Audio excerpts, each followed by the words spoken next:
CNN. Good joke, huh?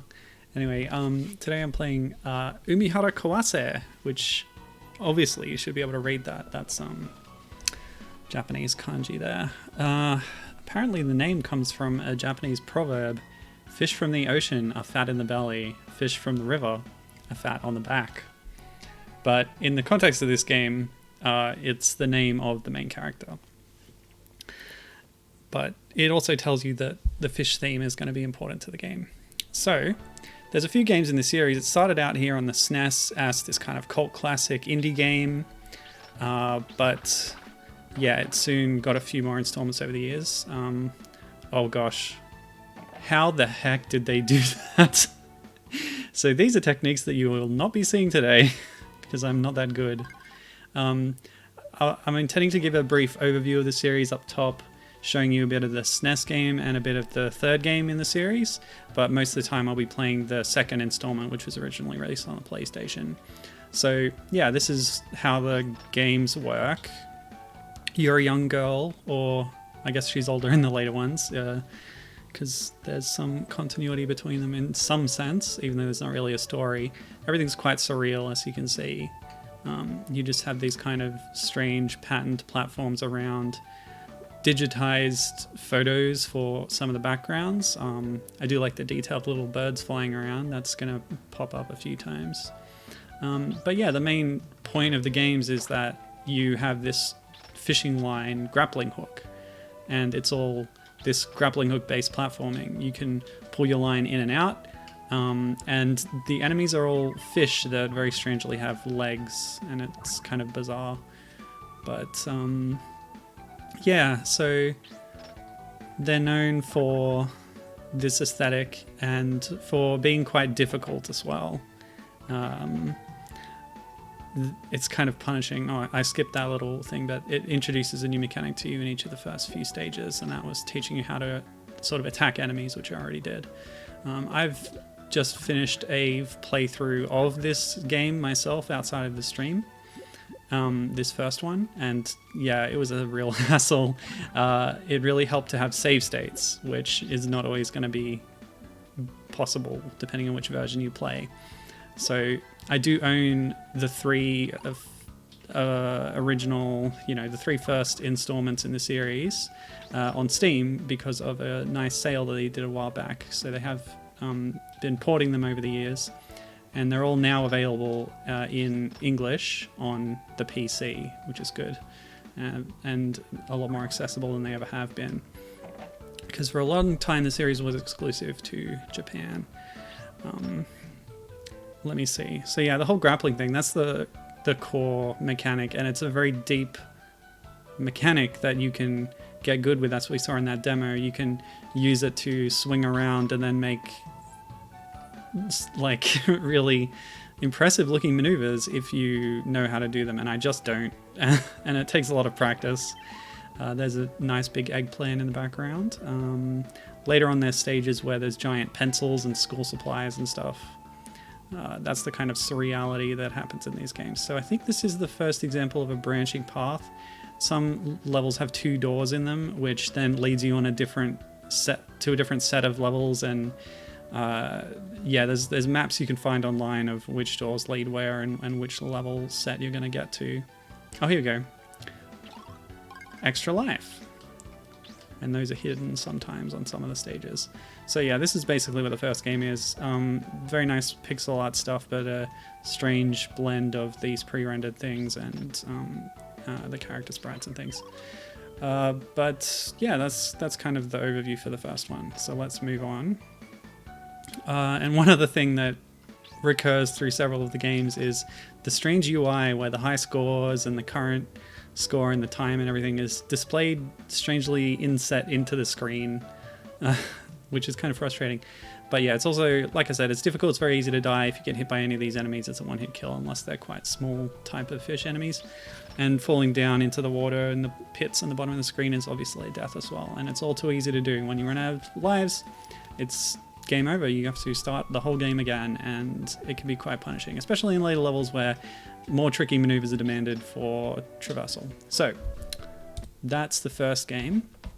I'm gonna fire up the third game now and then show you the midpoint between the two. So yeah, this should work. No, I don't want to play in Steam VR mode, thank you. So TNN fell on hard times. They were acquired by another company and rebranded over the years and years. Different publishers, a lot of different publishers have got their hands on the property.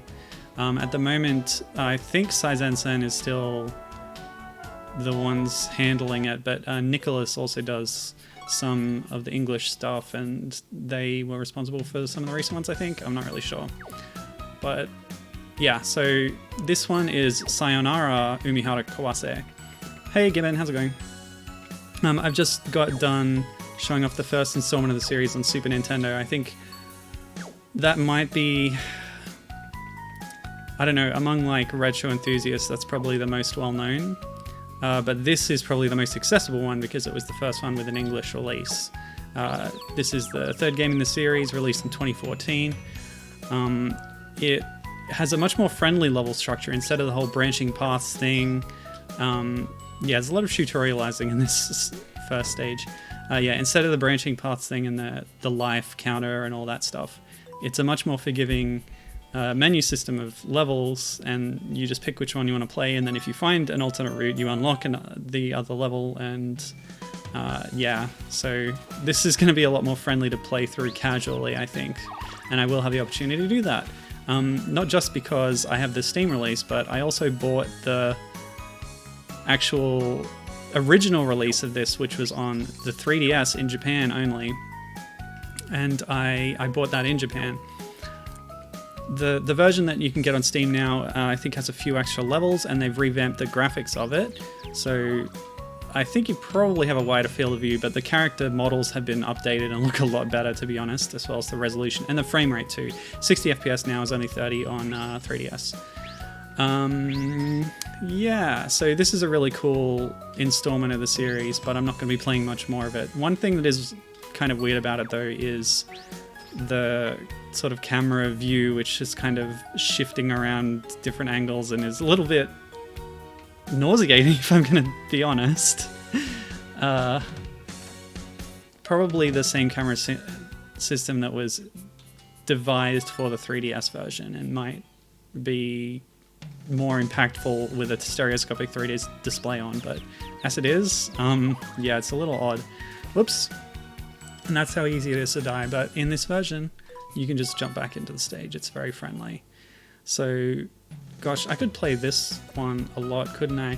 But what I really want to do today is maybe go to the most obscure of the installments. I should note, of course, that there's an extra installment after this, Umihara Kawase Fresh, the newest one. It's quite expensive, which is why I haven't bought it yet, but it ditches the whole level-based thing for an open world style traversal thing with quests and NPCs and stuff, which is cool and interesting, I guess. What do I want to do now? I want to close Steam. Yeah, but if it's got that same hook swinging gameplay, that's what it's all about. So what I'm going to play now is Umihara Kawase Shun, and I'll just make sure that my view looks good. Okay, Xing. Took over publishing after the first game. The first game, the original one, was actually published by NHK, the Japanese television station company. And as Given says in chat, you know, I've always meant to take a look at this series, and me too. It's been on my to-do list, to play list for a long time. So I'm glad I could finally get to it in stream. I thought that would be a good way to introduce myself to it, was to prepare for a stream, do the research and stuff. Oh my gosh, you can see these techniques. Oh, no way. I'm never doing that in this stream, I'm sorry. You can go and watch speedruns. There are really impressive speedruns of all of these games online. But for now, this is going to be a real casual playthrough and have a look at the series. Yeah, so this is what I'm going to spend more time on now, and hopefully I'll get to an ending even, possibly. So we've seen the first one was all sprite based, the third one is all 3D. This one is an interesting middle ground because it was released in 1997 on the PlayStation. this is the very original release, and the reason why I said it's probably the rarest one is that a lot of subsequent releases and re-releases of the game are based on the second PlayStation re-release. This is a confusing sentence, I'm sorry, but yeah, after this one came out, they said, you know what, let's fix it up a bit, fix some of the bugs, add some new levels, and remove the product placement, which we'll get to. And we'll call that Umihara Kawase Shun 2nd Edition. And that was in 2000, and all subsequent re-releases are based on that. So that means the PSP version in 2008, which is widely badly regarded because it's very buggy, it's got problems with the physics, most importantly. So it's a lot more difficult, especially for long-time fans, to do those kinds of maneuvers because they just messed up the physics of the grappling and stuff. But you do have a wider field of view, so it's kind of a trade-off. The 2009 DS release is probably the best one. I managed to score a copy of that as well in Japan.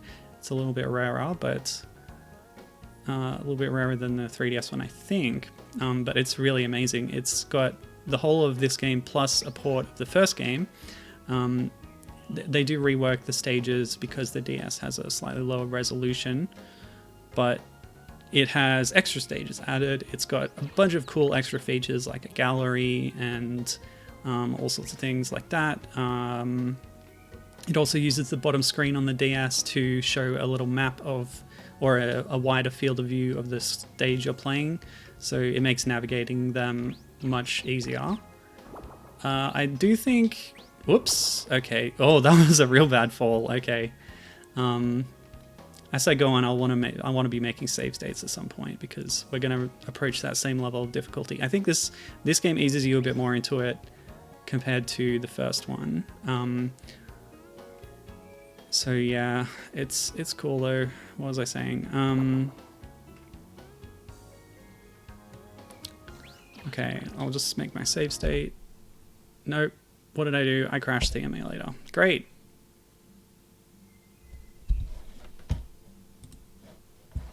Let's just get that back up, shall we?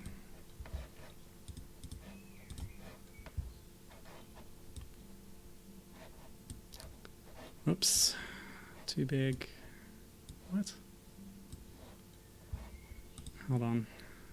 3 times? Okay, whatever. Well, that was a disaster. We're gonna have to start from the start again.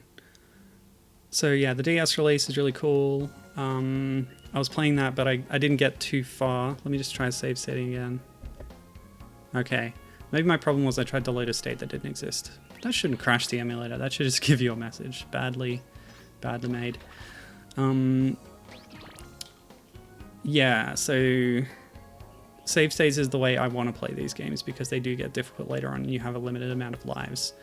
Note that a lot of the same aesthetics are here, a little bit different form. The background is higher res, which is nice.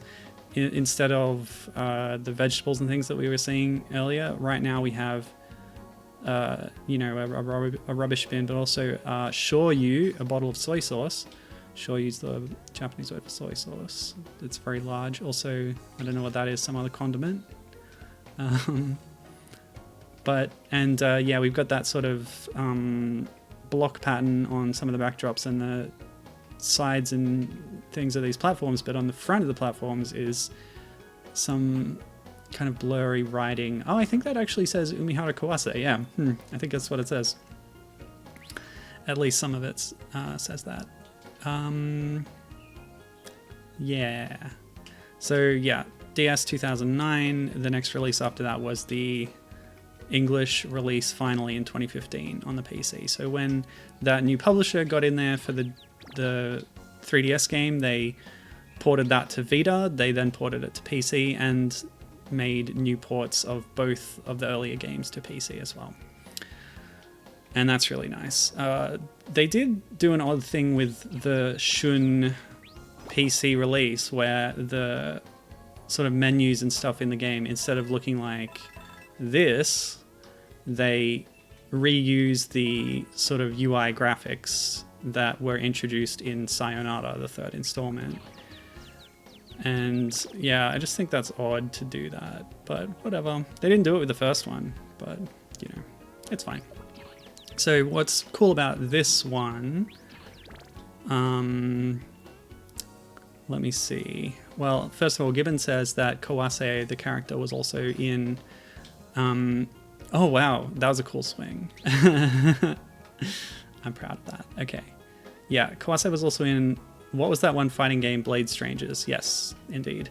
So that's one of the examples of Nicholas taking these game properties that they published and sort of taking ownership of them and then making a crossover with them.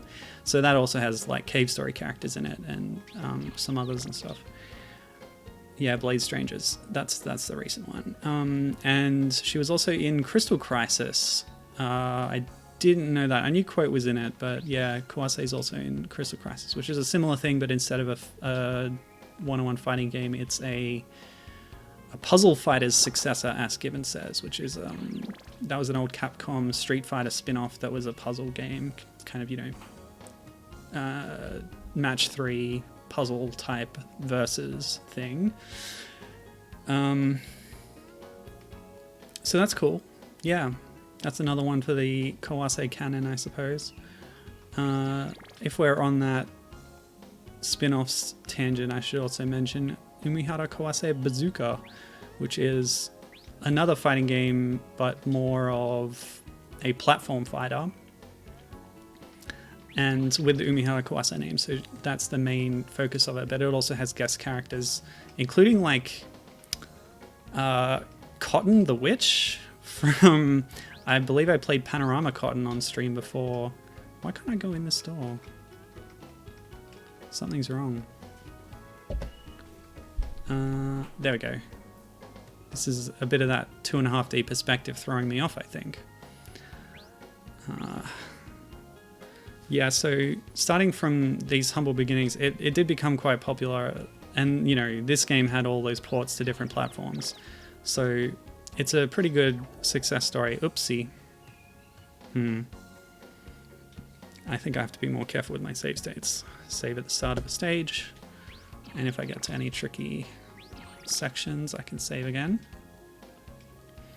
Now, the reason I am a little bit more hesitant with the save states, sometimes I'm very quick on the rewind button, but this is actually a PlayStation game and all 4 trigger buttons were actually used in the game, which I haven't been using because I'm so used to the SNES control scheme, having just done a playthrough of that. But I'll show you just in a second here what the shoulder buttons do natively in this game. Normally I have shoulders mapped to rewind and save state and stuff, but this is what they do. Diagonal lure throws, which is pretty useful in certain setups. So you can do this and just swing across here. Whoops. Yeah. So one thing that's also going to trip me up a lot as I play is that, and I've found this already, is that the other grapple game that I'm familiar with, a game that has a grapple, is Worms. So the Worms series of, what do you call them? They're like, I guess they're a kind of strategy game. They're an evolution of the old tank battle games that were so popular in the very early days of video games, but with a lot more character and versatility to mechanics and controls and stuff. Anyway, you probably should know what Worms is, but one of the key features of Worms in terms of its movement mechanics is the ninja rope, which is an item you could get that would let you shoot a hook onto any surface and then swing around on this rope and get around the stage that way.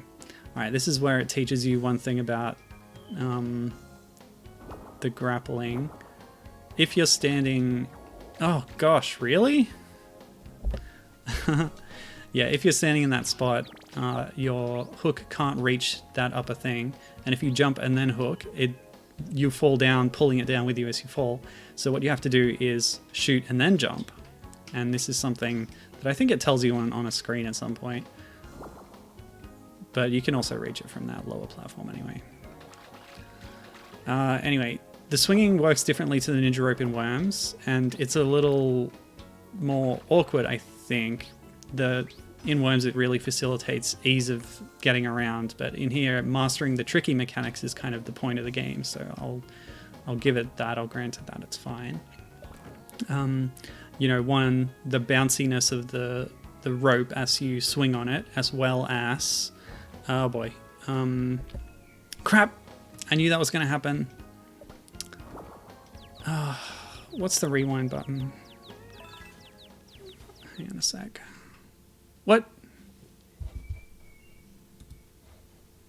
Hold on. I'm sorry. Yeah, I hit load instead of save is my problem. Manage rewind settings. Yeah, that's on. I just need the controls for it.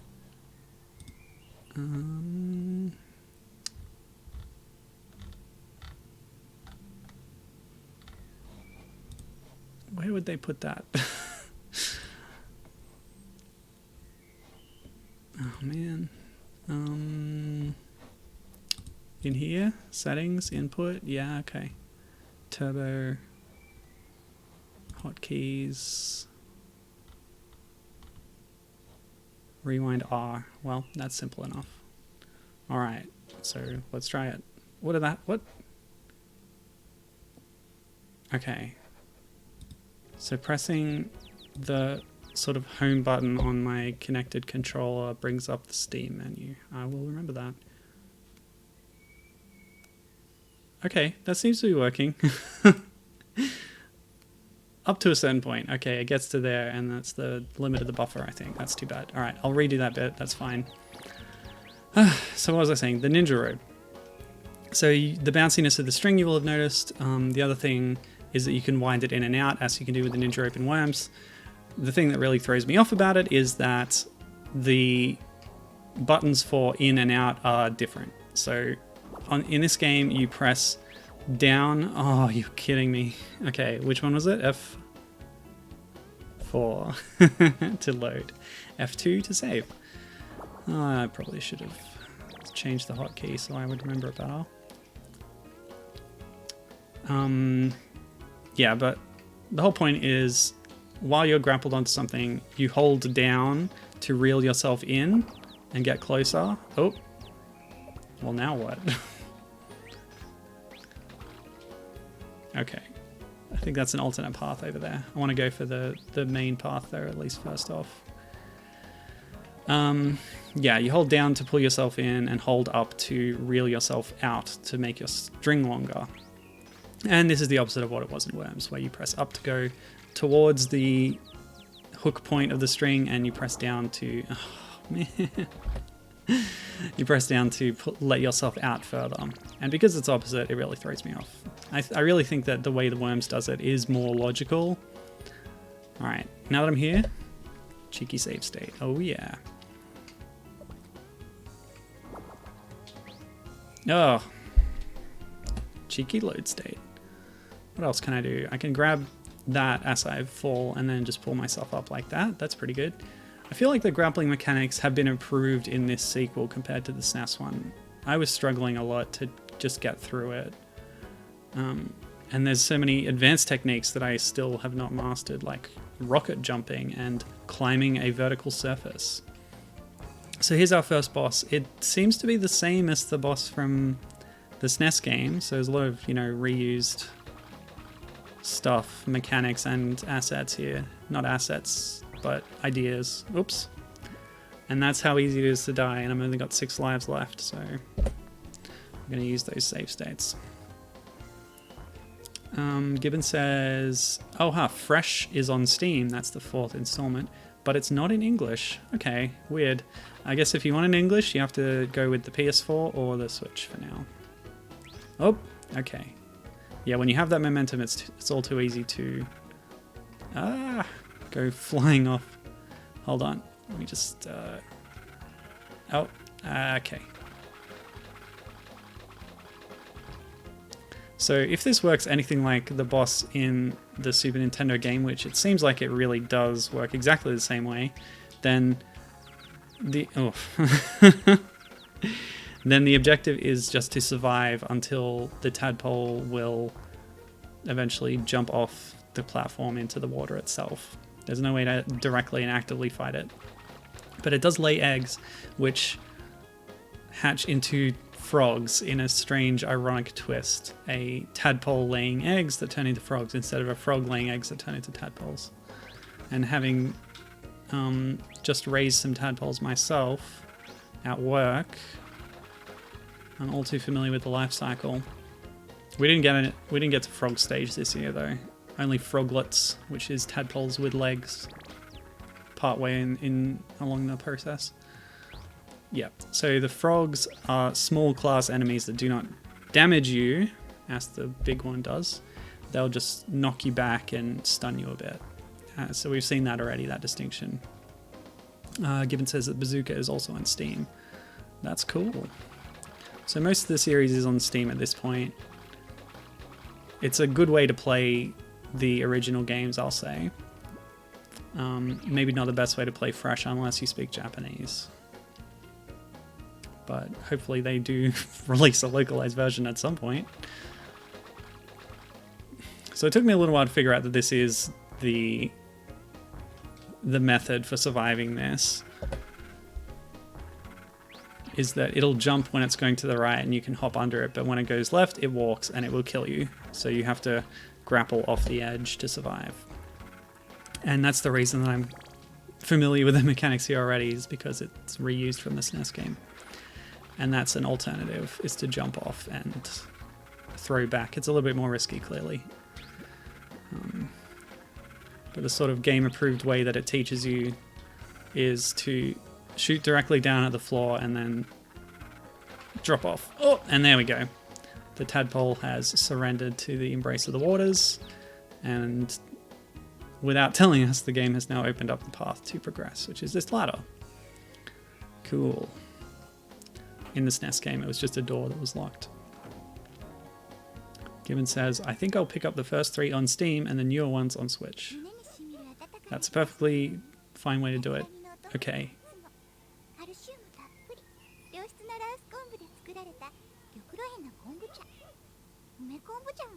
Okay.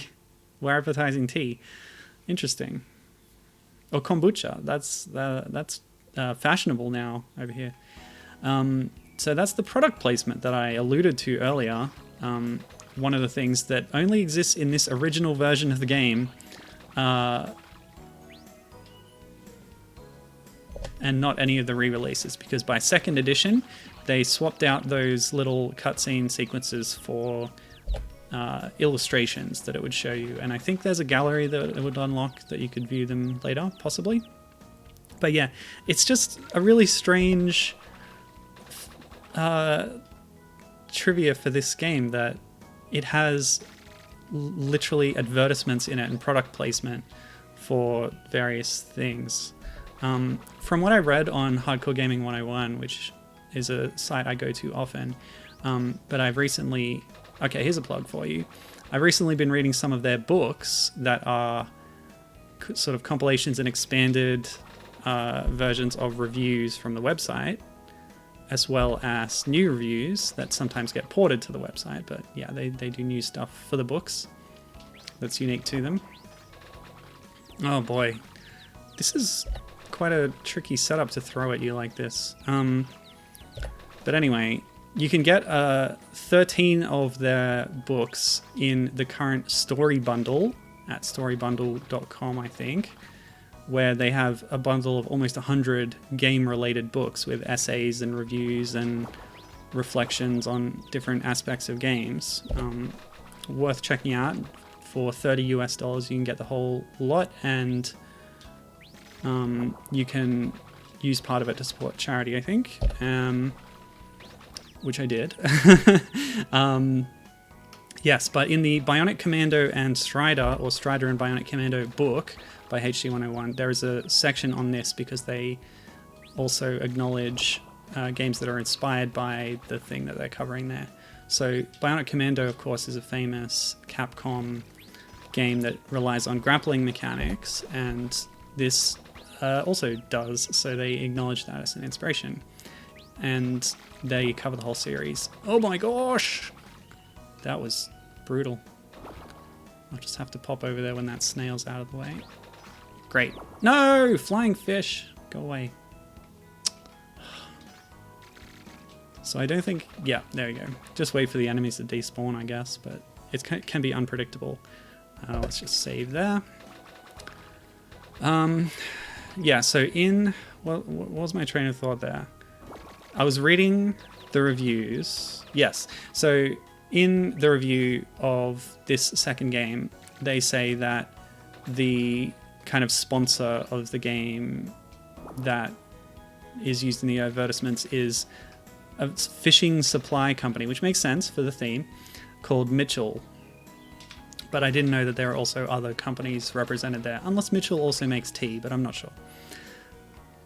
So yeah, and that's the reason I'm playing the original release, is that you don't see those sort of cheesy, silly advertisements in later releases of the game, which makes it a kind of fun feature that's exclusive to this one. So I am missing a couple of levels, some bug fixes and stuff, but I just want to see those advertisements with the voice acted speech over the pictures of Kawase enjoying some product or other, in this case tea. Okay, save state, good. Oh, shark. Okay, that's a very funny looking shark. By the way, did I mention yet how weird it is that all the enemies in this game are fish that have legs, and that's kind of like off-putting and strange? Oops, I thought that was a platform, but it was not. It's okay. But yeah, to address the chat again, Gibbon said that, yeah, the first 3 on Steam, that's what I've done, but it's also possible to emulate them. I would recommend maybe emulating the first 2 to get save state support until you're more used to the mechanics. The third one definitely is worth getting on Steam. That's, I think, the definitive version of the game at this point. Oops. As well as... Oh no, it's not the only English release. You can get it on Vita in English. That is the Sayonara Umihara Kawase. But yeah, and if you are emulating... Oh gosh. Then if you can, then maybe emulate the DS version, or think about that, because that's a really cool package. And if you have save state support for it too, that would be even better. Ow. Oh, you're kidding! Should have done the diagonal one to grab that. Little fish on the floor there. Very rude.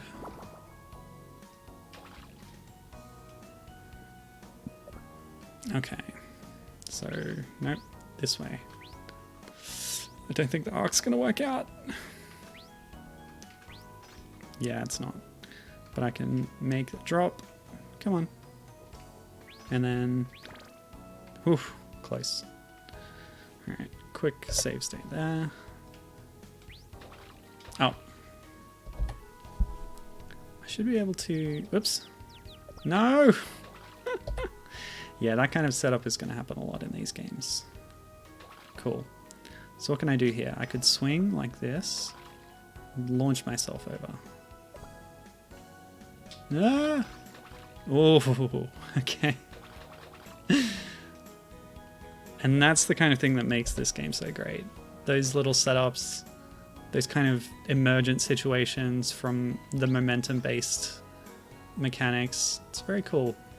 Oops, I should have let go there, and then you, as I've shown already lots of times, you do grab a ledge as you approach a corner of a platform.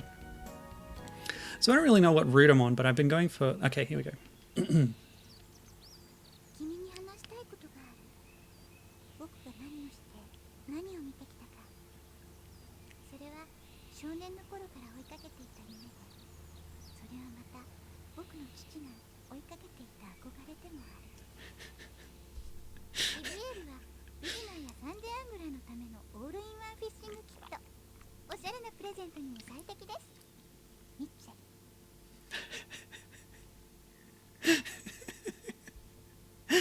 That's amazing. I'm so glad I'm playing this version. So there it was, indeed, an ad for Mitchell. A Japan-based fishing company, I expect. Or maybe they're a Western company who's, you know, got some stake in Japan's market. Who knows? And I just like that image of Kawase composited over a digitized photo of a stream. So what's this? Some kind of lollies, a big jar of them. We've got a Japanese style post box down there too. So not everything is to scale. And I did point out the birds in the SNES game, did I? Or was it the Sayonara one? Anyway, all installments of the game of the series have birds flying around. And I noticed while playing the SNES one, oh, that's a bad thing. Yeah, that's bad. Where's my save state? I didn't make one. Oh well, that's a loss of a life. The birds. I noticed during the SNES game that they would actually at some points come and land on your head, which was cute. Anyway, Gibbon says that this seems like the kind of thing that Nintendo would make in response to Bionic Commando. Yeah. I don't know. I don't think Nintendo would make exactly this, but it's definitely, well, it is something that an indie company would make in response, but do kind of strange things with it. And it's not about combat, and it's really strange and cute and interesting, and that's why I love it. Oh boy, that was a mistake. More save states needed, I think.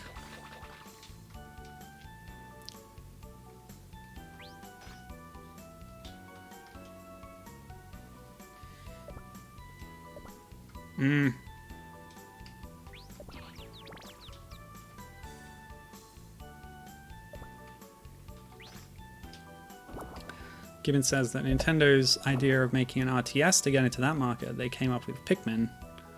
So, whoops. Oh, a snail is not an instant kill, that's nice.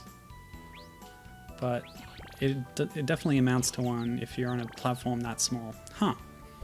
And that's the other problem, is that enemies have their own mass. If you grab them, they can counterbalance you and pull you into the water. If you're holding on, but then you can just let go, as I did. So, by the way, that over there, that's an ashtray. Like a public durry disposal. Oh. Come on. Sometimes pulling the line in is a little bit touchy, or letting it out. You have to be careful with the inputs. Oh, there's an alternate route down there. So yeah, like I was saying before the ad start, I don't know what route that I'm on, but I'm sort of aiming for the most obvious doors. So there is a kind of a normal route to go on. If you go through an alternate door, I think maybe there's harder levels behind them, so I don't want to rush into those. Oh wow, speaking of product placement, I'm pretty sure that's just like, that's a Japanese sweet product. Milk, what are they called? I don't know. I recognize the mascot. Oh, I really should have grabbed that. Oops, that's too far. I'll rewind instead. Yeah, so Gibbon's opinion is that this kind of thing certainly is in Nintendo's wheelhouse, in his opinion. Fair enough.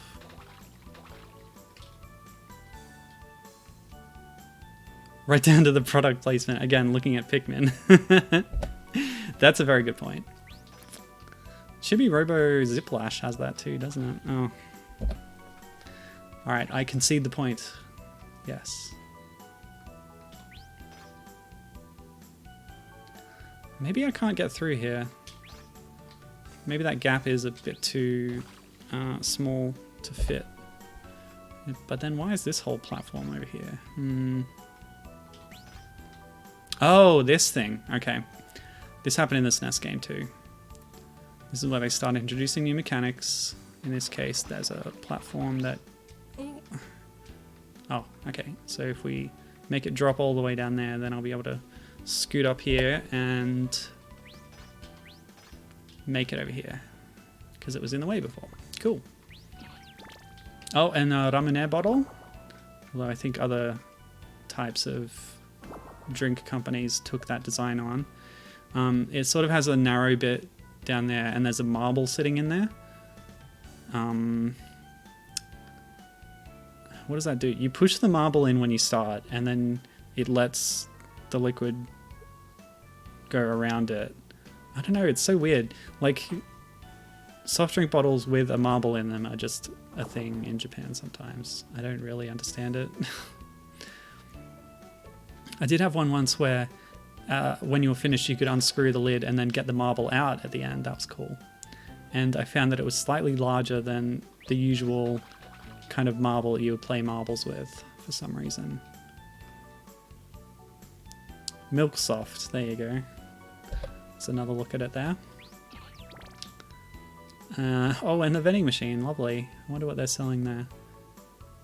Drinks, it looks like. The most common kind, of course. So yeah, very Japanese game, this.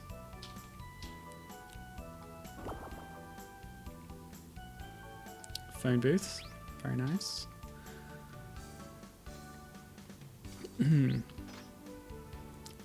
It's just fun to get around. This is good. Oh, by the way, I didn't point it out, but we've had our first spikes now. Oh, yeah, I landed on them. Instant kill. Yes, yes. Ah! The fish almost had me. Alright. So, let me see. Oh yeah, I haven't mentioned the replay feature yet. Oh, cool. We got a new environment here and a new music track too. So in the pause menu, that's mod auto, return, save. Save? What does save do?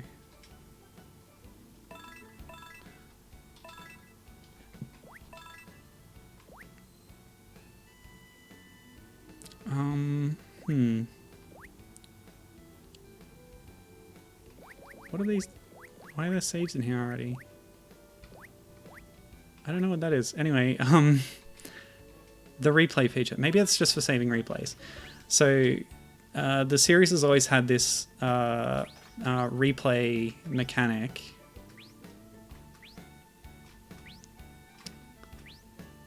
I can't get this angle right. Whoops. And the replay mechanic is that if you think you did a really good run of a level and you want to save it, then just like something like, say, Super Smash Brothers, if you had a good match, you can save a replay, and then later on you can load it up and show it to your friends or whatever. Say, look how cool I was in this. Whoa. Oh, I did a little bit of wall climbing there. And then I fell down. Oh. Oh. No. Okay, I'll let it out a bit and then pull it back. Yes! Oh, I actually recovered! Woof! What a rush. Yeah, so I'm never gonna... I'm never gonna have a run that I think is worthy of a replay, to be honest. Oh my gosh! Oh, is this a boss fight? There was a boss fight that was a little bit like this on SNES, where it was a circle of fish that would fly around and attack you, and you had to take them out one by one. Oh no. No! Ugh, I'll just load.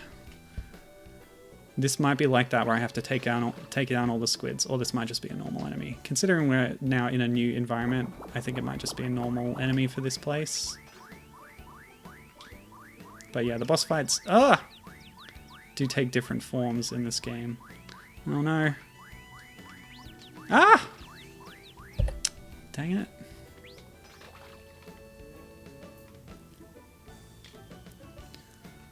Oh boy. No. Ah! Let's try taking them all out. Maybe that'll make them leave me alone. Oh boy.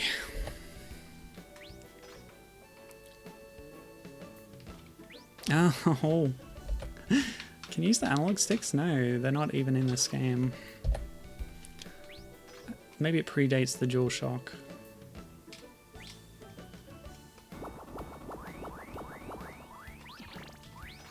Gimme, gimme, gimme. Well, I got one. Oh no! I'm not good at this game. Sorry. Ah! Oh! Okay. Ah! Quick save. No! Bad timing. That's all of them. Woo! And in some of the ports that have a gallery feature... Oh, they're back! Okay.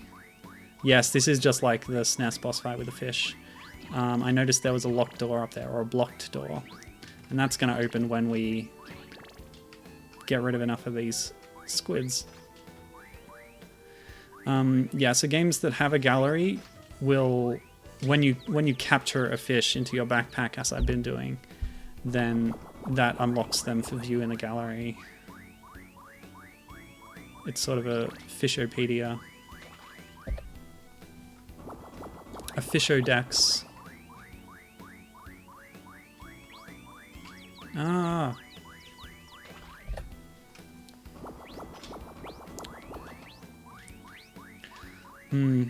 Oh yeah, it's probably worth noting that Fresh, the most recent installment in the series, kind of makes this theme part of the text, where Kawase here she has a job as a traveling sushi chef who is gathering ingredients and recipes for her cooking, and that's where capturing different fish comes into it, and then you can cook them into meals. So that's another cool kind of feature they used to expand on the gameplay.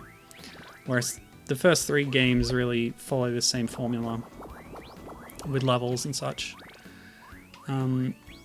Sayonara does add extra playable characters as one of its gimmicks, as well as a slowdown feature. And they have slightly different abilities. I might actually run up against the time limit in this level if I'm not careful. Ah! Ah! Man. And keep in mind, if I actually died, I would have to restart the whole boss fight over again. It doesn't feel much like a boss fight with this cheery music, but there you go. That's just the identity of this series. Ah! It's all very friendly and upbeat. And it seems that if I grab these squid and then let go of them, they will pick up themselves again and start flying around. Okay. I just have to be careful about my positioning. I'm being a bit careless. See, I'm safe there just, but they're going to come around again, so I'll move. Ah.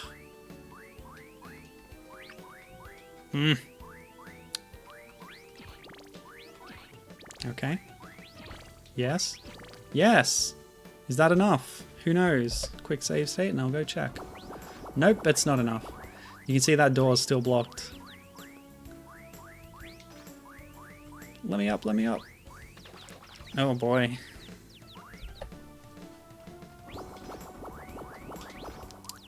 No.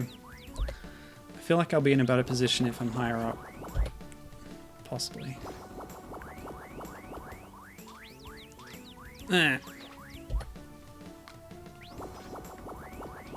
Yes, made it. Oh cool, I got juggled by 3 and ended up back where I started. No! Oh cool. Yeah, I do remember doing that in the SNES game.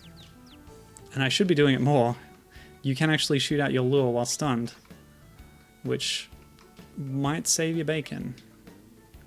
Okay, and now the door's open, as we can see. No more boarded up door. Oh, I could have made that. Oh boy, okay.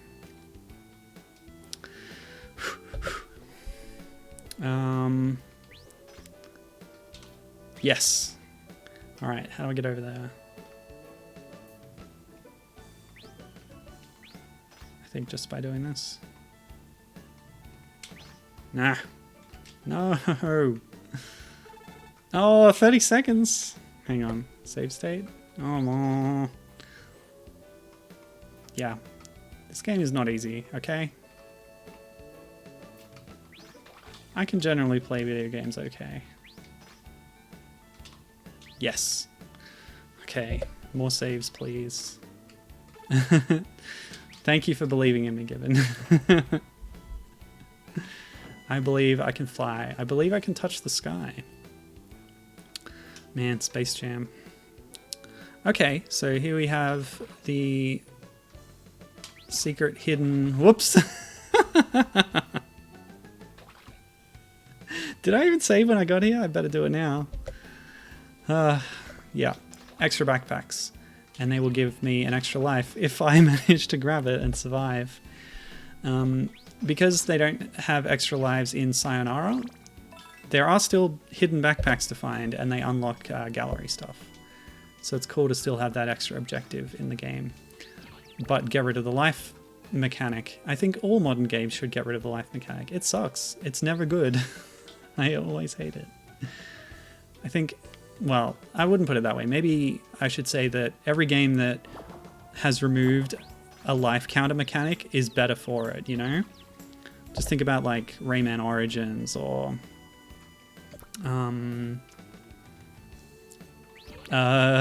video games, all of them. You can think of some, surely. Please. Yes, the secret hidden whoops. Every game has a secret hidden whoops.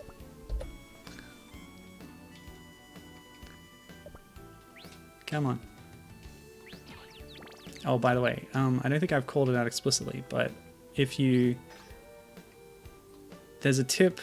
Where does it tell you this? I don't remember, but somewhere at some point, one of the games will tell you to hold down the button when it's over a corner and it'll grip on. Anyway, it's fine. You'll figure it out if you play these games. So this is clearly not the way to go. It must be over here. Oh yes, Mario Odyssey. Good example given. They got rid of lives, and did anyone miss them? Did anyone say, you know, the best part about Mario Galaxy was that the fact that I was limited by the number of extra lives I had and then I got game over? No, nobody ever said that. So yeah, good decision. Okay, jump? No. Throw and then jump. The thing with the diagonal ones is throwing and then jumping actually works a little bit differently, so maybe that won't work. But I can jump and then go directly up. Okay, and now I can try and make my way over here. Oh, that was close. So I don't know if this is the default way or this might be the extra path, but I'm going to take it because that's where I went. All paths eventually lead to an ending. I think at least one game actually does have a loop. It must be this one. There must be a loop in this game, but I have just advanced from 29 to 30, so that's good. Save state. Yeah, I did read about a loop maybe happening in one of the games, but hopefully we don't end up in that situation. I want to get to the credits. In my experience from the SNES game, I took basically the most direct, simple route through the game, and at a certain point, there was no like final boss, there was even no ending screen. I was playing a level, it was a little bit harder than normal, I guess, but at the end of the level, I went through the door and the credits appeared. The level was still there in the background, and it just was displaying all the development people. Development people. Yeah, you know what I mean. So I don't know if they've implemented more more of a traditional ending sequence in this. We'll find out, hopefully, if I get that far. What's the time? Yep, we're going well. Good times. You know what? I should show what happens if you... Oh. If you hit a fish, then you fall down and your backpack floats down. It's very cute. But if you're standing on one of these platforms...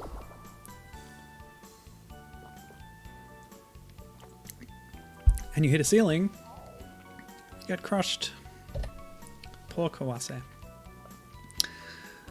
So yeah, this is really cool. I like this game. Another thing that I read in the HD 101 reviews was that they have refined the challenges in this game. It's more about solving the puzzle of the room rather than managing the enemies and avoiding them. Oh, well, there you go. It's the same as the SNES game. We got to a certain level, and then there was credits. I didn't expect this to go so quickly. Maybe I'll play some Sayonara now. Okay. So that was Shun.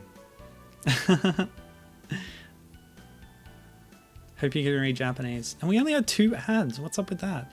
There must be more in the alternate routes. Yeah, given also taken aback by the abruptness of the ending. Yeah, I'll look up a route list actually. Maybe we can go a different way.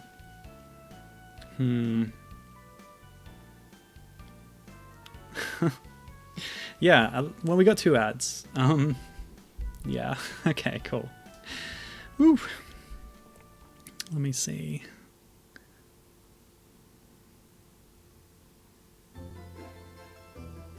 Yep, that same illustration appeared in the ending of the SNES game. So this really is built on the first game in many ways. Oh, that's cute. I got an A rank? Oh, look at that. Clear. Kawase, Xing, Jackpot, Moss. So Jackpot, TNN were acquired by someone and changed their name to Jackpot. That was one of the acknowledgements on the credits on the title screen. Xing is the publisher at this point. And yeah, I wonder what first place was. And I don't know who Moss is, but we're actually seeing a little animated sequence on the TV. Oh, what is this? Oh, and this song is not in subsequent versions, I believe. I think they removed all the voice work from subsequent releases. And I think what's on the TV, while searching this, I did see some animated thing on YouTube. I don't know if it's a commercial for the game or something, or if it's just an extraction of this FMV. I wonder if they show that somewhere else in the game. I'll check out the title screen, but it'd be a shame to waste it on this tiny angled video view. Anyway. Yeah, so the voice actress for Kawase from the commercial sequences is the one singing this song. I don't know the name of the song. But if you do ever want to know more about the series as a whole and details about the games, the merchandise, the different releases, then I highly recommend kawasefan.net, a very excellent little fan site for the whole series that is online that is worth checking out. Yeah. That's where I got a lot of the basis for my notes here today, as well as the Hardcore Gaming 101 reviews. Cool. Terebi o miru. Oh, it's going to play it again? Cool. Oh, that's not a rank. That's my name. I'm going to enter my name. Okay, let's do it. For whatever it's worth. That's really disorienting, the fact that the letters are spinning. Okay. What? Oh, it's Japanese, of course. You press circle. You don't press X. We're in the PlayStation here, people. That's me. End, please. Yep, go through the numbers. Exclamation mark, question mark, end. By the way, this is backspace, but because it's rotating, it could be any direction. Okay, yes. I got a good score, I guess. Cool. I think Clary is the company that acquired TNN, and TNN then changed the name to Jackpot. So Xing Clary Jackpot, 1997. All right. What I'm going to do now is look up a map, and the best map that I found was on Steam. So I am going to hit that hotkey again to bring up my Steam window. And the game page in my library for Umihara Kawase Shun has community content, including a route map. Where'd it go? It was here just the other day when I was planning this. Well, I can't find it now. There's a text-based one on GameFAQs as well, but it was a nice kind of infographic type one. Why? Who curates this feed anyway? It's a mess.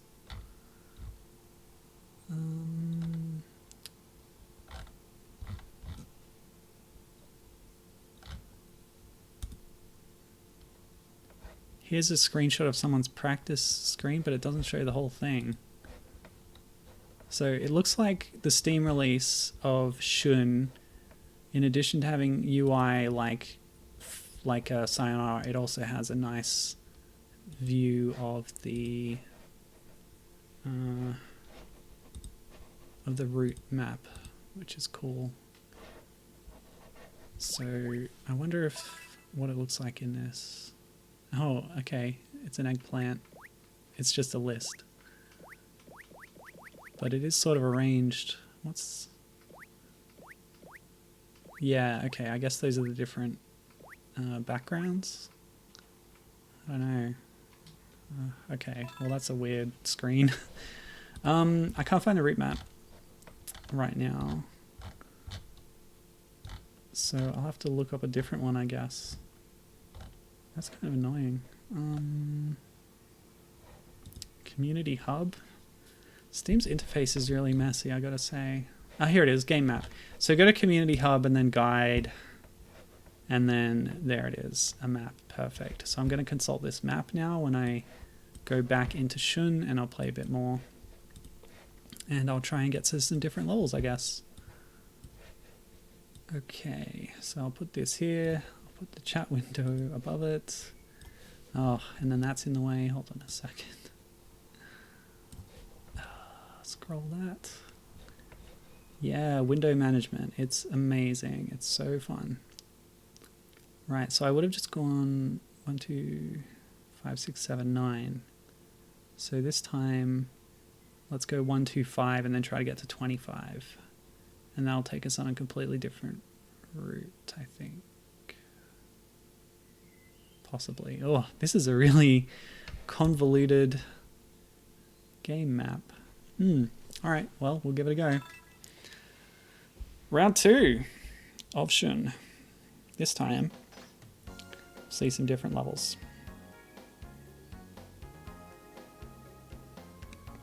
Oh, but that leads to an ending without going through any other bosses. What if I go to 12 and then to 16? Wait, no. Yeah, okay, 12 to 16? Yeah, we'll try that. Okay, round 2 go. And hopefully I'm a little better with the swinging mechanics. Yeah, swinging mechanics are cool in any game. I think that's partly why certain Spider-Man games are so popular. But what other game has good swinging as a core mechanic? I can't think of any that I've played on stream, but I probably have. Just the fact that you can arbitrarily grip to any surface and then try and pull yourself to it. They've put limits on it in this game, clearly, on how effective that is. But it also depends on player skill, because you can pull off some pretty impressive maneuvers if you've mastered the swinging system. Yeah, okay, so one thing I don't think I've clearly said in one coherent thought is that I really like the PlayStation games' graphical mismatch of styles, because you have these polygon rendered blocks as background, but you also have these 2D sprite backdrops right next to them, and all the characters are sprites too. And I always think it's cool and reminiscent of the era when you do have both of those things coexisting, the 3D and the 2D together.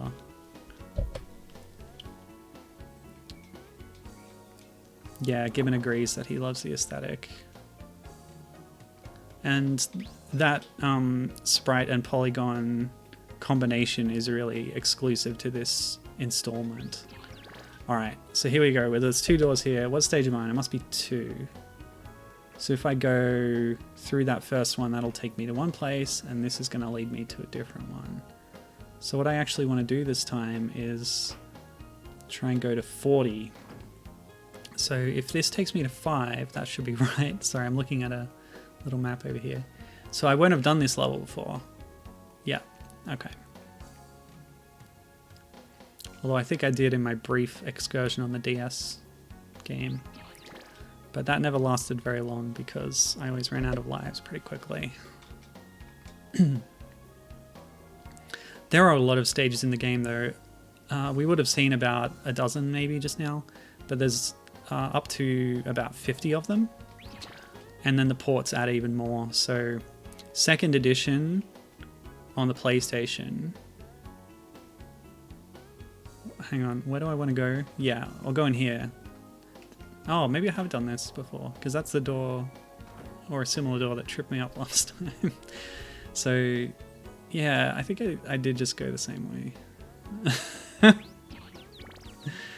Doi, as they say. That's okay. There's only a few alternate stages, and it ends up joining again at the tadpole boss. So that's fine.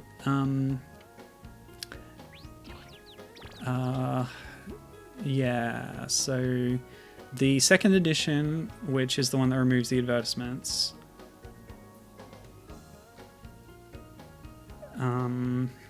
added 3 new stages, and then the DS version added another, I think, 3 extra stages. And that's the basis, or it's not, is it? I don't think it's the basis for the Steam release, because like I said, the DS one also made the it adjusted the level design to fit the smaller screen, right? And I think the Steam version does not keep that, but it does have the extra stages that were added to the DS version, as far as I understand it. So yeah, getting the Steam version, you will get the most complete form of the game, but you won't get the extras that the DS port has. Yep. Yeah, so I've definitely done this level before. What is this one? 7. Yeah, so this is the same route as before.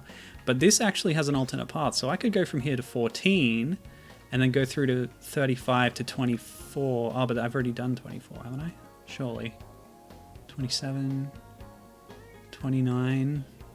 I think what I'm gonna do is go to 9 as before, and then 12, and then try and hop over to a different track. Yeah, that's what I'm gonna do. So we'll do a bit of a repeat up top, sorry. Actually, why don't I restart the whole game right now? This one? Cool. So this time I'm gonna go 1, 2, 3, 4 instead of 1, 2, 5, 6, 7. Yeah, let's do it. Oh. Woo! Off to a great start. Wonderful. Don't even worry about it.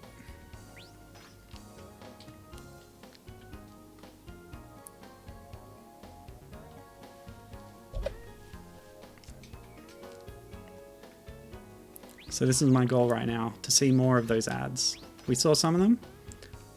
That was a very nice recovery. I'm proud of myself. We saw 2, but hopefully we can get more of them. I did see a speedrunner had, played this game and posted their best time and stuff, and they were playing the original release. So for some, it's preferred, possibly because it has fewer stages. But obviously, a speedrunner is not going to stay and watch the ads. If they can be skipped. I don't know, actually, if they can. But I would never try, I would never dare, because I want to watch them.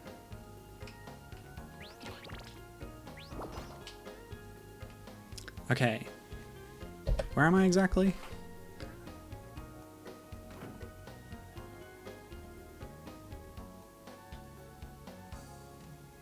Okay, this is field 2, so there's going to be an alternate route on this one.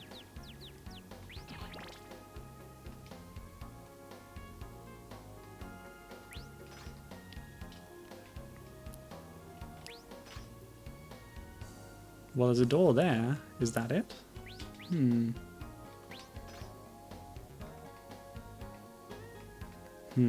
Okay, here's the other problem.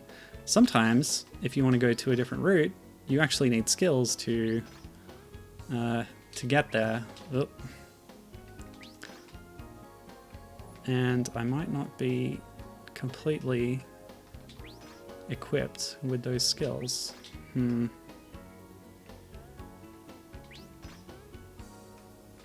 There's another ladder there. Yes! Okay. This must be the path, yeah. Because the other time I took the other platforms up, went to the other door on the other side. So this will take me to field 3.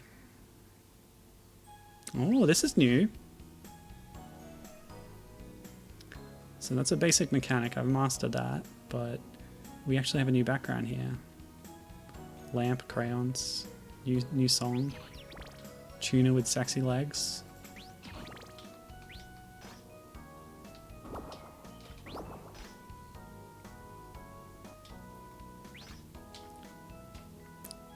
What's that? Does that say donuts? Donlus. I can't read it. It must be a Japanese stationery company. Have some shoes. We've got, what is that? I don't know. There's a pencil. Ah! Stupid sexy tuna. Okay. Take me, conveyor belt. Okay. So, at one point on the stream, I wanted to talk about the manga. It's kind of strange. Oh, here we go. This is an important mechanic to learn. Hit the ground and then swing in underneath.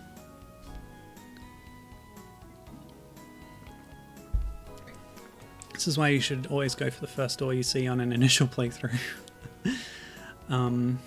Yes, a manga. Yeah, it's true. I have a complete scan of Volume 1. I don't remember where I got it from. But, oh boy. Did I save?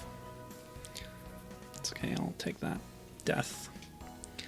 I'll link to the manga. Yeah, I've got it uploaded somewhere, so... you can always go to my pinned tweet on Twitter, which is twitter.com/milescat, which links to a big online archive of a lot of the video game manga and comics that I have found, because I want to share it. Oh no, that's bad. So yeah, this game has manga. For the first game on Super Nintendo, they did a guidebook, and in the guidebook was, yeah, okay, what mechanic did it just teach you? This, to let yourself down. Oops, and then drop there. Yeah, so in the guidebook, there was apparently 40 pages of comics or manga at the back end of it, and that is something that I haven't scanned. I really want to find it and see it.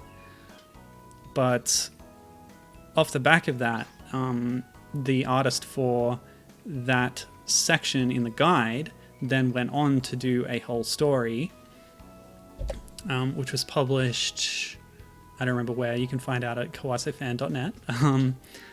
But yeah, it was published in installments and then collected into a Tankobon Volume 1. Unfortunately, that Volume 1 is incomplete. It is missing the last 2 chapters. Somehow. It's very distressing. And even though they didn't have the 2 chapters in there either from lack of space or because they hadn't been published yet, and they were putting Volume 1 out before Volume 2, but then there weren't enough chapters for Volume 2. Anyway, it's a weird situation.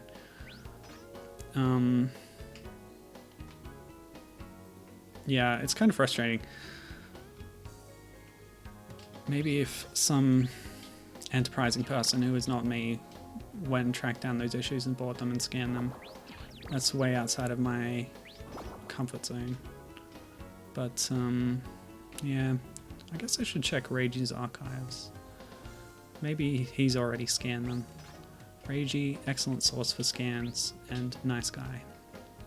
Anyway, In volume 1 of the Umihara Kawase manga, the story is not complete, but at the end of it, there's like, there's a chapter of a completely unrelated story, which at first I was like flicking through it and I'm like, wait a minute, why did it suddenly change, introduce a bunch of new characters and become about witches? And that's because it's just a different thing that's tacked onto the end of that volume. So strange.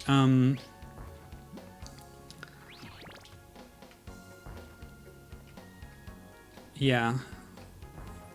So yeah, nobody's like translated it to English. It's all in Japanese, but there is a scan of it.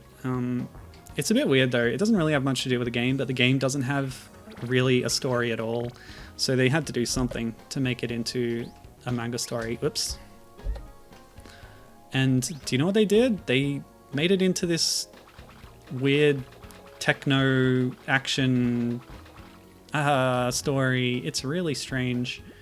There's like a conspiracy where this shadowy organization is experimenting and mutating creatures, including humans and fish, and that explains the giant fish, I guess, although in this manga they are kind of monstrous and strange.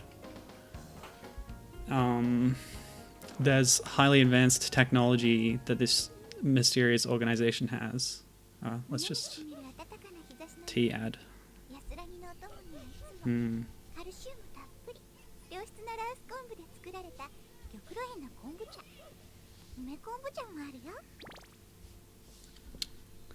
That mouse convinced me. I really want some kombucha now. I don't even know what it tastes like. I probably would hate it. Okay, level 12. This is where the path splits. So last time I would have gone to 13, I believe. But if I can find an alternate route this time, then I can get to 16 and go from there to a separate boss fight and a different ending. And it's pretty direct from there, but I assume it's going to be a lot harder. So we're going to have to find it on this stage. So yeah, so the technology of this weird organization, they have like this crazy boat that reminds me of the huge boat in Metal Gear Solid 4, and like weird helicopters and stuff. It's a little bit like Dengeki Pikachu actually, in that it has strange depictions of technology. Also in that it has gratuitous fan service, because although Kawase is in the manga, the sort of viewpoint character that you start with is like this pro-tag-kun, boring generic boy character, and Kawase is kind of the manic pixie dream girl who enters into his world and is kind of mysterious, and then sweeps him up on an adventure. And then they introduce some other character later that I didn't really understand her deal, but they use these female characters to have kind of your typical thing for teen boy mangas, where you have like bath scenes with them and stuff, and like the boy comes in and accidentally intrudes on their bath, and like, do we have to do these just stupid, awful tropes every time? And I hate it. And that's one reason why the manga is kind of annoying. But it does have fun stuff in it, where Kawase is like this strange character. She, like, at one point the boy thinks she might be a mermaid or something, and then I think she doesn't have nipples. I don't know, it's weird. But she's mysterious in her way, but it does explain the whole fishing lure thing, in that she has this kind of wrist-mounted line shooter, a bit like Spider-Man's web shooters that are kind of mounted on his arm. And she's able to shoot this out to then grapple and swing around and stuff, which she does a few times. And it also apparently has the power to become electrified, so she can grab onto a baddie and then shock them with electricity. And she's very accomplished with this thing. I don't know, it's a strange conceit that exists because of the game. But if you think about it, like, right here, we've got a fishing lure, we've got a line, but what is it attached to? She doesn't have a rod. Did you ever think about that? So yeah, they do explain it in the manga with this like wrist device. Yeah, so my theory is that the exit to stage 16 or field 16 is over here. But I guess since it's easier to go up top, maybe I'll go up there right now and see if there's another way I can go over here. Yeah, so that'll join up there anyway, won't it? What if I...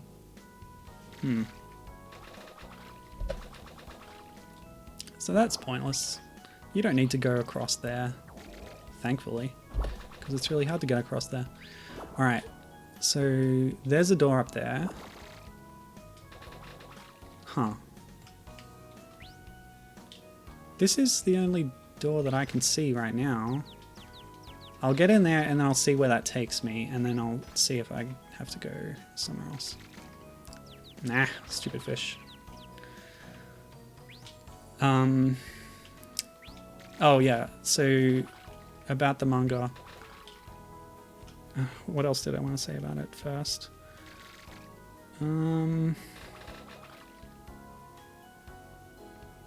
Yeah, that's it. That's all my notes about it, and all my recollections about it too.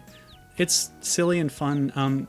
The fact that there's weird, monstrous fish that kind of attack kind of reminds me of Junji Ito's manga Gyo, but it's obviously not as horrific and scary as that. Okay, so where's this going to take us?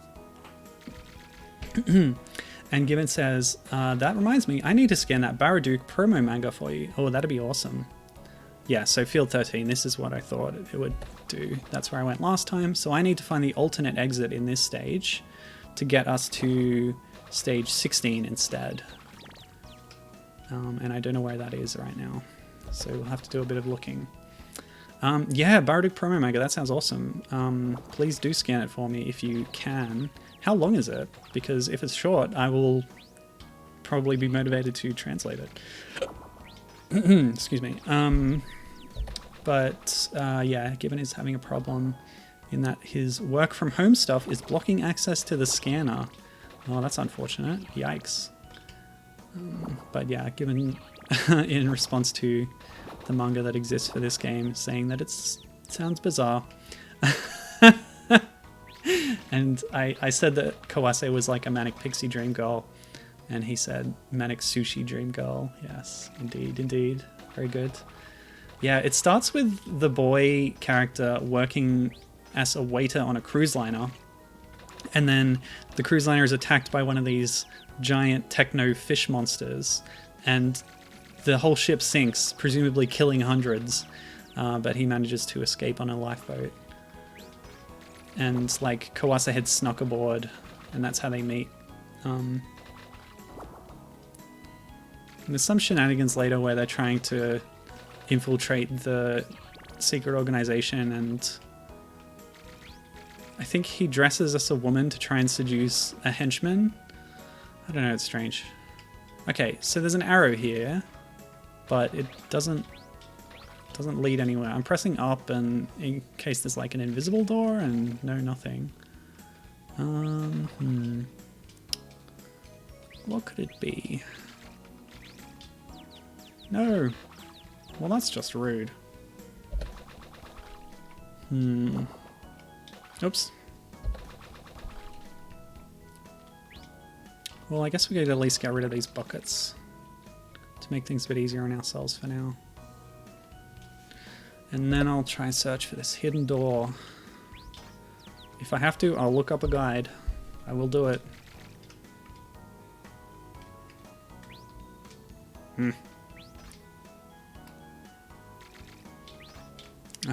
Sometimes there's a delay when you try and reel yourself in, and that could throw me off. Okay, I can jump and then... Oh no, that's the same. Yeah, that's pulling my momentum away from the wall a bit, so I can't do the ledge grab. Oh, there we go. Okay, save there. And let's find this hidden door. This has got to mean something, this arrow, surely. I'm not sure where else on the stage it could be. I haven't seen another door. There's no precedent in any of these games for a hidden door, as far as I can tell so far. it should just be there invisible, but just hard to get to. That's how it works.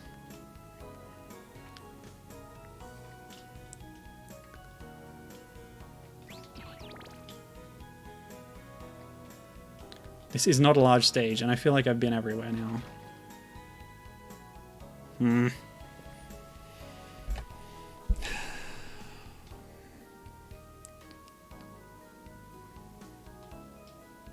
Okay, I'm looking up a guide. Gibbon says that the Baraduk manga was part of a magazine and it was only like 6 pages or so. I need to double check. Oh, that sounds very manageable. I'll be really up for that. Yeah, I'll definitely translate that. I think I've got a guide for this open somewhere. Nope. Oh, why is my back so sore today?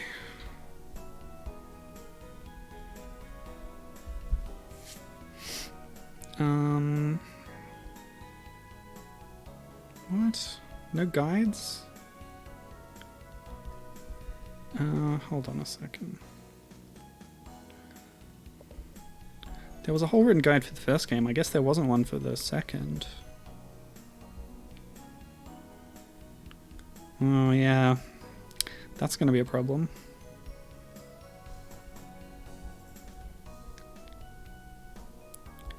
Field, what am I trying to get to? 16.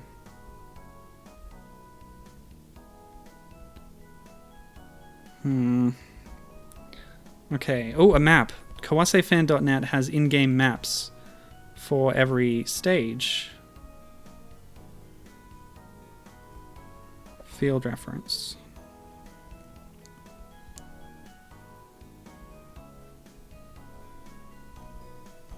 Oh.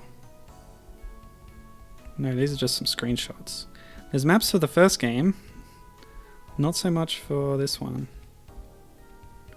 Not that I can see. Oh boy. Maybe this Steam thing. Nope.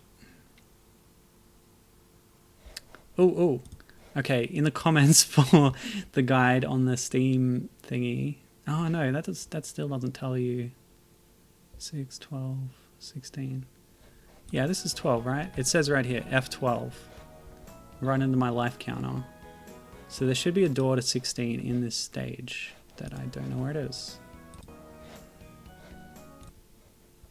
Oh, and by the way, some of the numbers I'm missing. So there's all these numbers for the stages that are in the game, but there's no stage 10, there's no stage 59, stuff like that.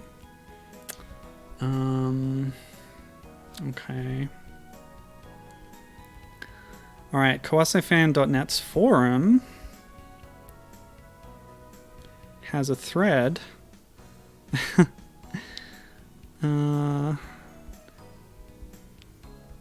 It's just a lot of discussion. I'll search for 12. Oh my gosh. On the fly routing here.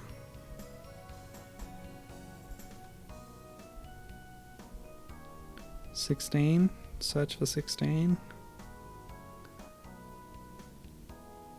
Yeah, my searching for numbers is returning. Here we go. So you guess. Oh, 16 is hard apparently.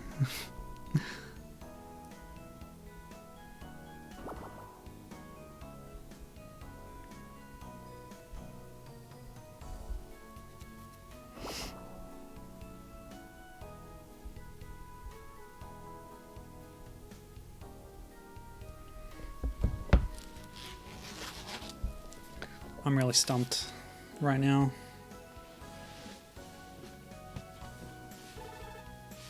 Oh, almost getting a time up. I think taking too long in the whole game can lead to an alternate bad ending, but that might just be in the first game.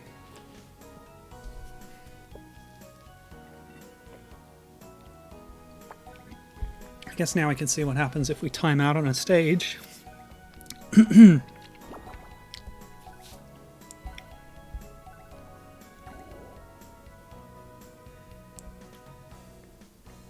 Oh, that's what happens. Alright. Alright, let's do a quick look.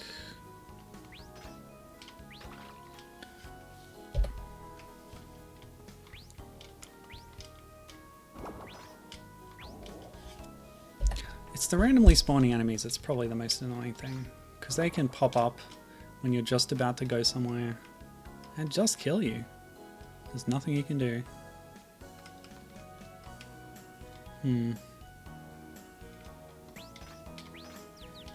Blech.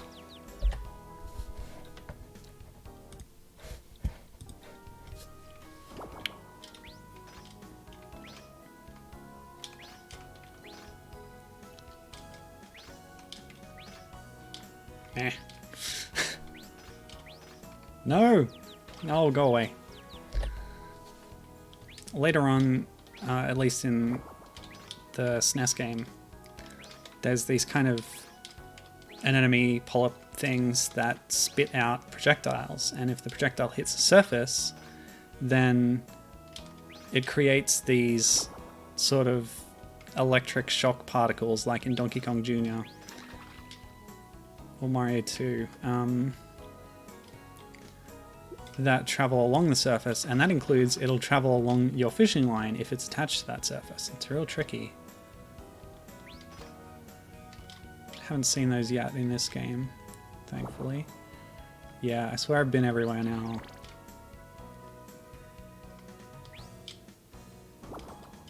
I don't get it. I really don't get it.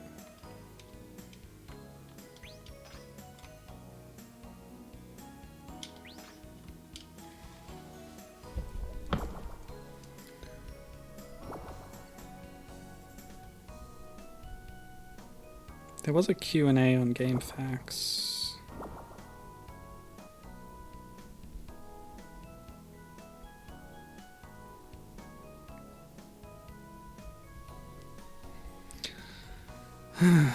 Q&A, please. Nope.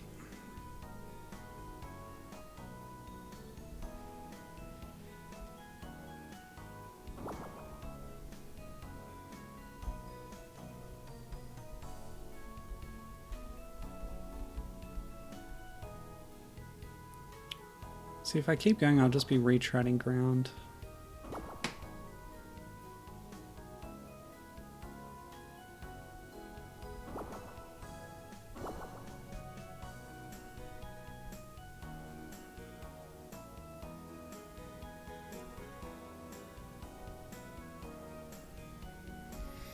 Alright, I can't find a guide or anything, so I'm gonna have to give up on that. We're not getting to 16, which means we're not getting to the other boss fight and the alternate ending at field 63, unfortunately. But what I can do is go through here, go to the next stage, and take a different alternate path from 13 to 42, if I can manage it. And that'll lead us to a different alternate ending, but not a different boss fight, unfortunately. Okay, so here we are in 13. Which is one we've done already, but we're going to end up in a different place, hopefully.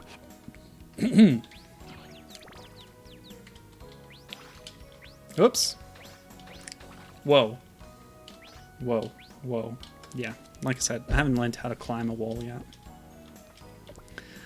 I'm not a super sick player of this game, unfortunately. If this doesn't work out, I'll probably just... Oh, I could take another alternate path from 18. Alright. Well, we have options. There's always options in this game. Remember that. But yeah, I could also do what I said earlier and maybe play some more Sayonara instead. So that's the backup option.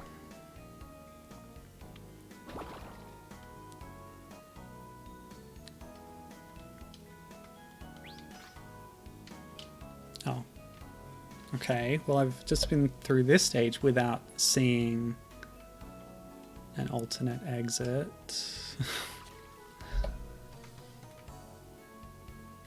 I don't even know where it could be, you know? Oh, how frustrating. Okay. So this should be 18. Oh, we'll see this again. That's nice.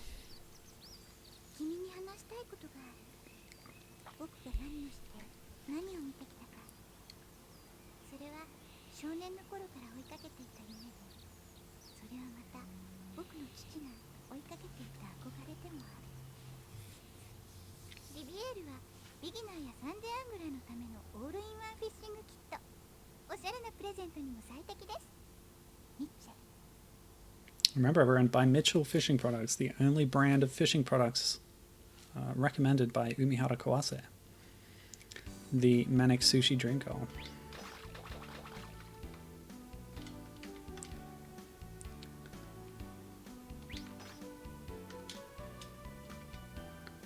Alright, so this is 18, is it?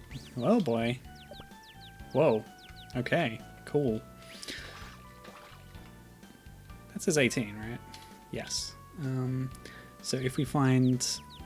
The normal exit should go to 19, but we can find an alternate exit to 27 here. But I don't know. I'm starting to think that these alternate exits don't exist. I don't know. We've seen one at least, which was very early on, where we could go to 2 or 5, or 3 or 5, or whatever it was. All right, so here's the ashtray again.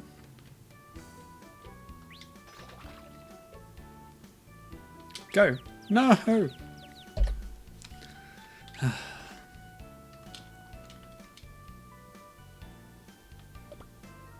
Gibbon, why do you have a snowflake next to your name in Twitch chat? It's been there for a while, but I never asked. Oh, was that it? There's like another platform up there, but how do I get that high? Do I have to do a rocket jump to get there? Because I don't want to do that.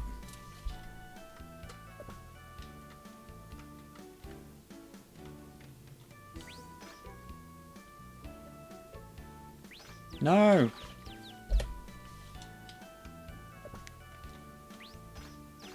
Bah. I'll have to get rid of that snail before I go there. Gibbon's been looking up info on this game. He says the save menu function is for saving speedrun replays. Okay. Yeah, I thought there might be a replay option. In the main menu, we saw a thing that said replay. But yeah, save in this menu is for saving a replay. Thanks. Oops. Whoa. Well, that was exciting. Save state.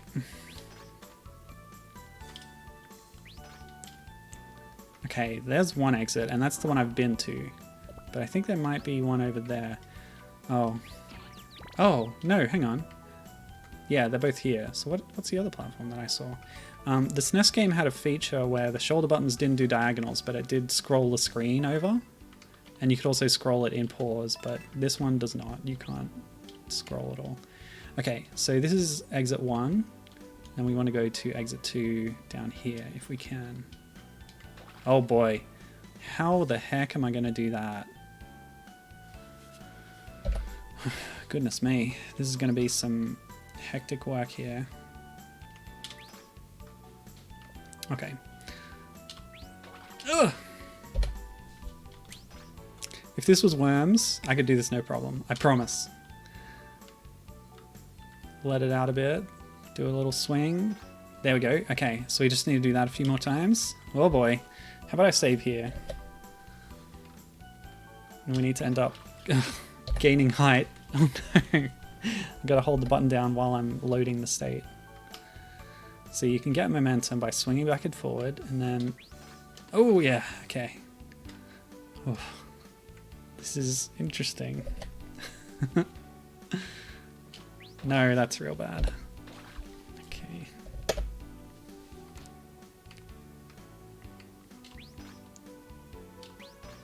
Okay, it's a bit closer. Oh, that was almost it. I don't know if I can repeat that though. It's like, it seems really... Oh no! Snail coming.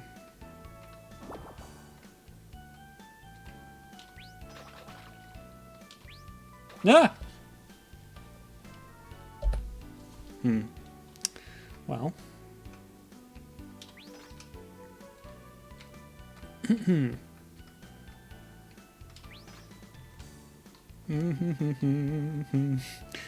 So this should take me to 27. Oh boy.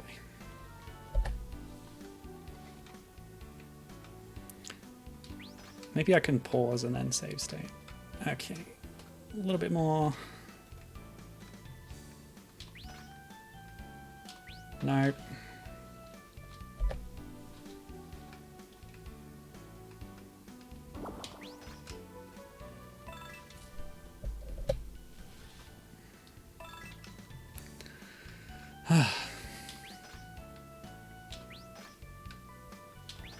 Nah.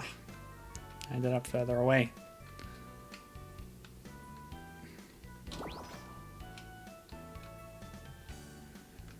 Snail.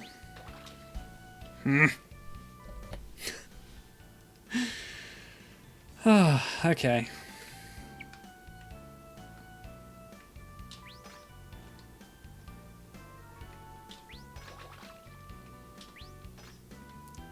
Okay, okay.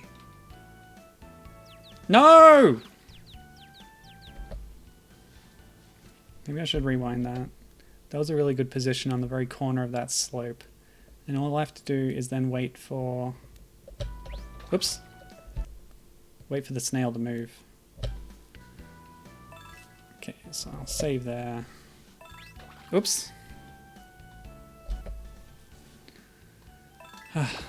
Snail, get out of my way. Okay.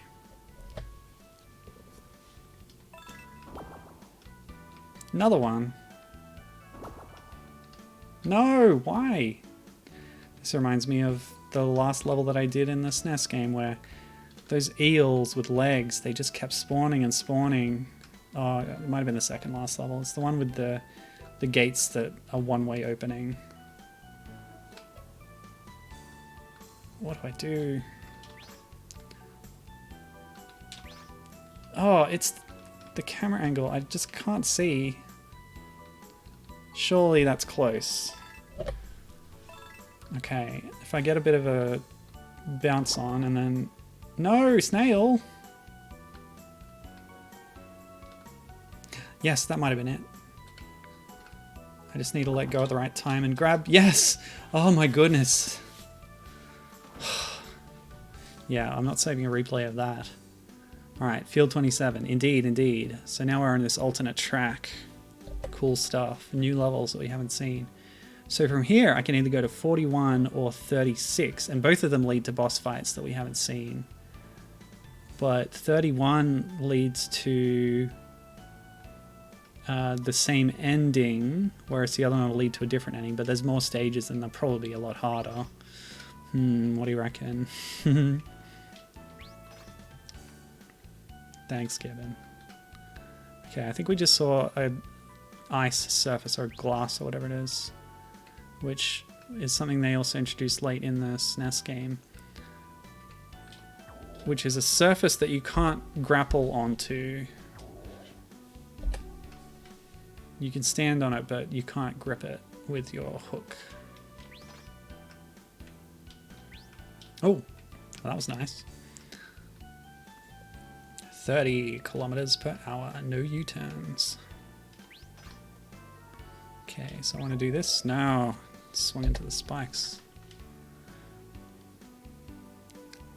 Yeah, maybe I was too ambitious coming this way. Oh, here we go.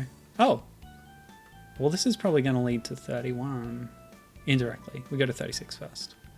But that in itself has two exits. Oh my gosh. Oh no, 28. What? Oh, I see. So if I go from here to 32, there's another ending. It's all very complex. I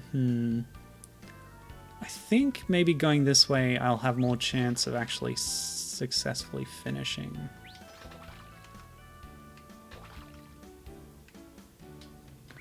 But yeah, I think we're approaching the point of the game where the difficulty is going to increase. Oh, hang on.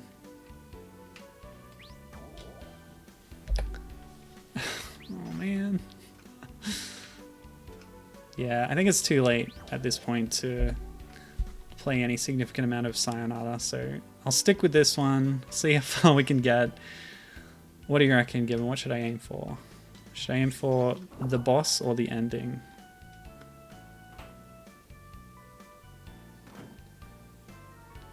$27, $28, and that'll lead somewhere. So the alternate...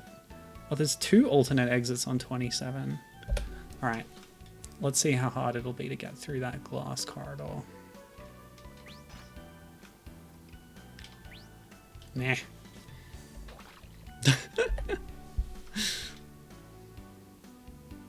Up to me. I hate making decisions.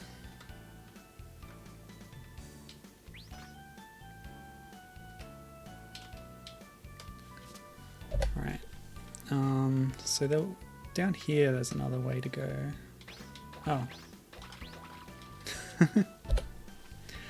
I'm sure at one point while playing the SNES game, I did a strange thing where I was hitting the jump button, and as I hit the surface of the water that's at the bottom of all the stages, I jumped off the surface of the water and skipped off it. I might be mistaken about if I actually did that, but if I did, then that's a kind of Kitty and DKC3 water skipping ability that Umihara might have. Ugh. So that's going to be real tricky. Oh, sorry. Save up here. And I can try and do that swing. I think this requires... Hang on, if I let out... Oh,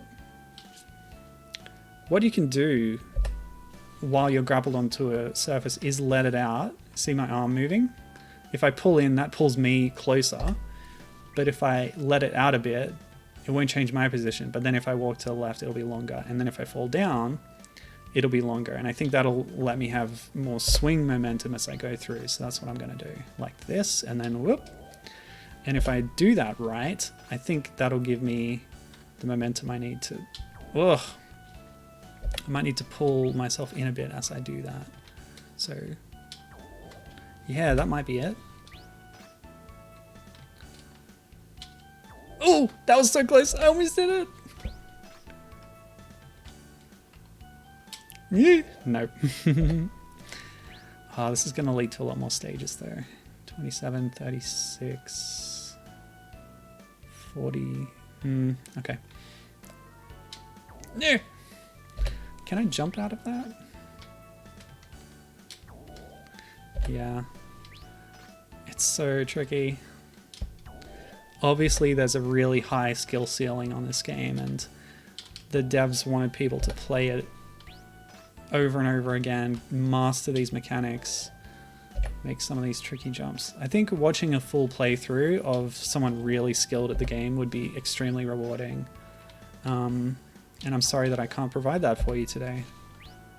In fact, I think this is probably not great to watch, so maybe I'll try a different goal in a second, because this is eluding me just, only just.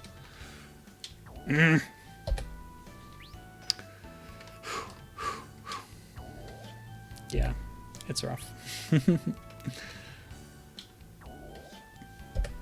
One of the later games, I think it's Fresh, has, in addition to, you know, the quests and the NPCs and stuff, has abilities to extend the length of your string and things like that, which would be pretty cool. But at this point, you start the game with all the tools that you'll ever have, and it's all about just mastering the mechanics at play to find the alternate routes.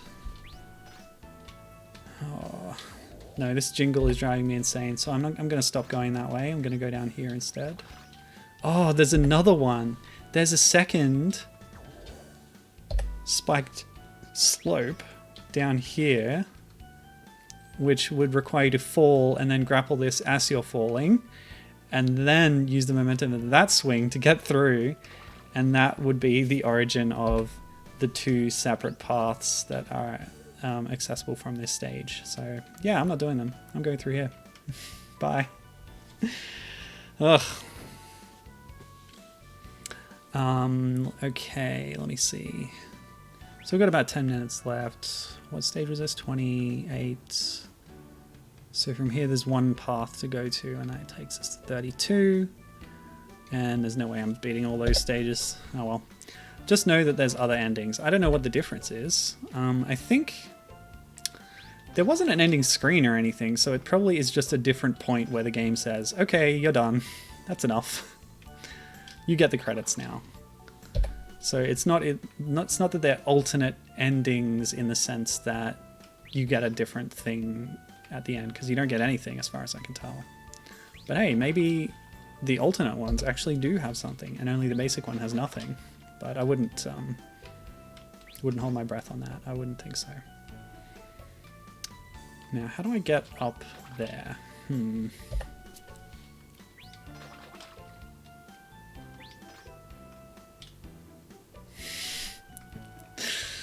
Oh, okay.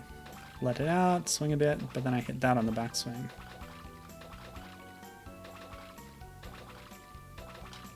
The kill plane is a fair bit off the bottom of the screen, so I would get an opportunity to grab the corner of that other platform. What I can do, yeah, grab that one closer. Do a sneaky save state there.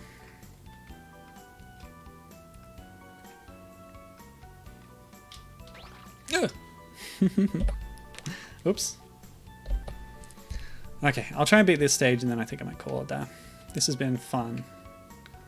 And it caused me to finally take a look at this series for the first time. And I've enjoyed doing that. And I hope you're more interested in it too now. And there's, luckily, thanks to the new publishers, lots of ways to play these games now. Well, there's one way in English. It's the Steam release, which is great if you have a PC, which I now do. But yeah, it's nice that they're out there now. But you can always emulate these old ones. There's very little Japanese text in them except just the menus, and you don't really even need to navigate those. So they're very accessible for emulation, and then you get all the nice, lovely save states and stuff. There's new features in the new games like screen display stuff, remapping controls, things like that.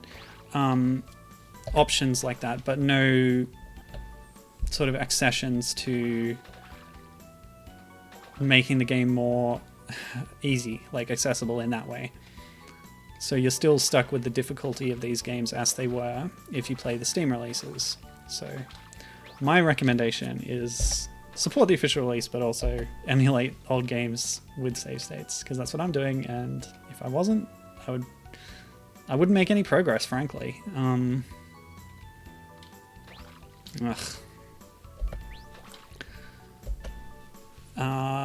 Yeah, but as we saw briefly in Sayonara, the third game, that has like a stage select thing where you don't need to worry about your life counter running out in a playthrough. So it's a lot more accessible, I think. As well as the time slowing feature, which some characters have access to, which is a cool thing they added in that game. Are you kidding me? I should use the diagonal shot. I've been using the D-pad to aim my shot, and you can do that to make diagonal shots, but if I use the L button, it might be a bit more accurate. Let's try it. I don't actually know if the water is slowing my momentum or if it's just a graphical effect, but okay. Oh, the fish! The fish! I'm not going to finish this level. I'm not going to finish this game. I'm done. It's fun though. I hope I gave a good impression of it. Anyway, that's Umihara Kawase. I'm done with that for now. Next week there won't be a stream because I have to do work stuff. So yeah, but then before the end of the year I'll be back and I'll probably play the CDI Zelda games. Yeah, that's going to be fun. So look forward to that. But thanks for watching this. I hope you like the series, the character, the game, and how wacky it is. Yeah. And check out all those resources I mentioned, which I'll link all of in the description. Okay, bye. See you next time. Thanks for watching.